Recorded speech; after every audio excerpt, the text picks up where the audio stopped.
I'm Steven. I'm in the MFA program, and I'm going to read you a couple poems. Sorry, I'm late. The nightclub I work at went really late yesterday.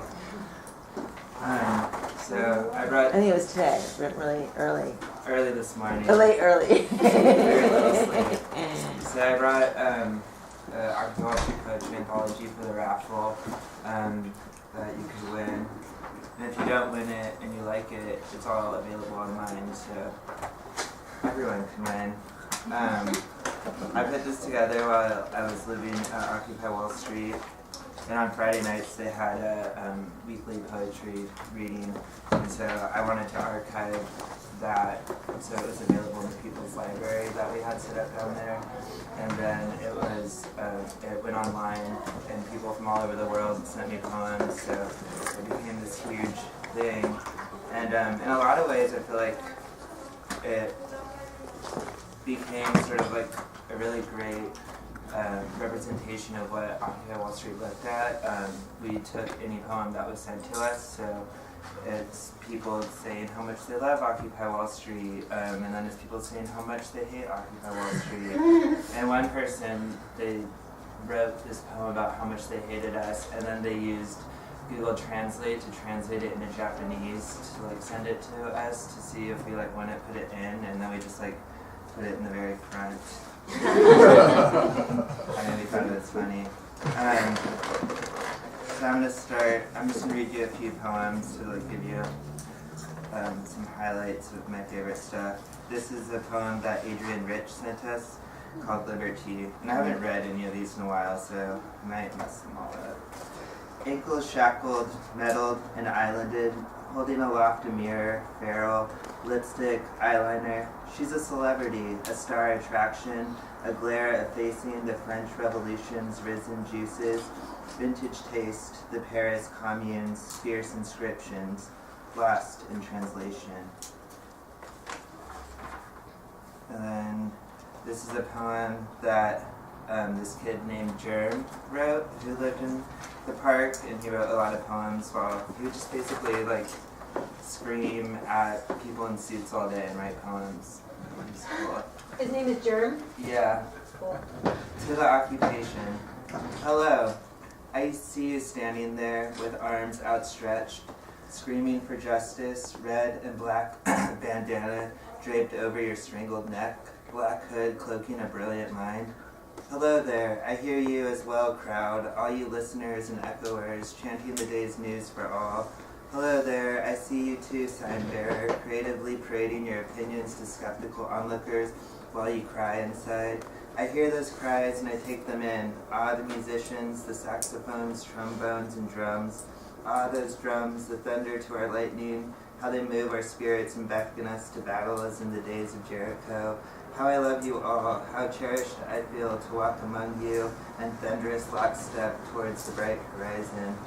The drums were like a big issue at Occupy Wall Street because the police used it as a way of saying we were like too loud and noisy, and I went to one of the community meetings where they were trying to like get the drummers out of the park, and this kid was like talking about why he liked to drum there, and was basically telling like a room full of like yuppies and lawyers that like he, you know, didn't have a very good education, and drumming was like his way of lifting his voice, and he'd said it in this like really beautiful way. This is called Show Me What Democracy Looks Like by Laura Weepkin. In miniature, under a cover of leaves, how does democracy look in short shorts and high boots, wasted after a long night? From certain angles, democracy looks like the prow of a ship, but from over here, it looks like the mermaid on a ship's prow. How would democracy look as a blonde? In ancient Greece in the 19th century, democracy looked very different. To appreciate the distinctions, one needs to cultivate what art historians call the period eye. In the image on the left, democracy looks like the fat hand of Monsieur Bertin in the painting by Ingres. In the image on the right, it resembles a dream of the beautiful life, circa 1989. How does democracy look in the PowerPoint I sent you? Is the resolution okay? I'm so tired of looking at images all the time. What we need is an erotics of the visual, not a porno, and definitely not the evil eye fucking up the tie. but something like Bernini's Teresa or Barberini Fawn, if their ecstasy were a meme that could explode simultaneously into every eye. I mean no disrespect to the BDSM community, to whom, by the way, I'd like to take this opportunity to introduce myself. But I don't care what democracy looks like in handcuffs or chains. I want to see how democracy looks naked in soft lamplight, how it looks when it's trying not to come, how it looks when it comes and its face shines so sweetly, how democracy looks when it falls asleep inside of you. And the last poem I'm going to read is from this poet named Sparrow. Basically,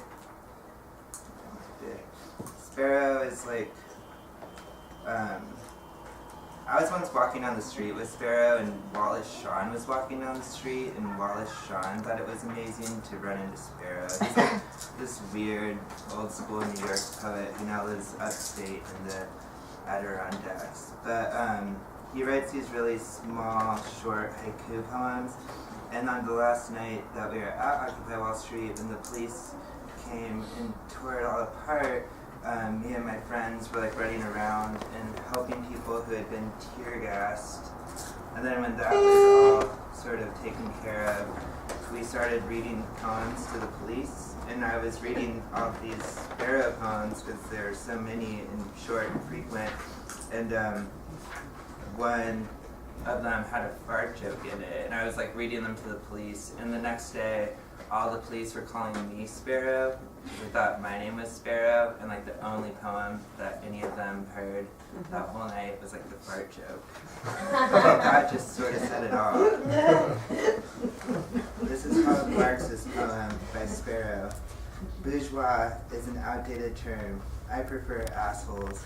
The means of production art owned by assholes. Thank you.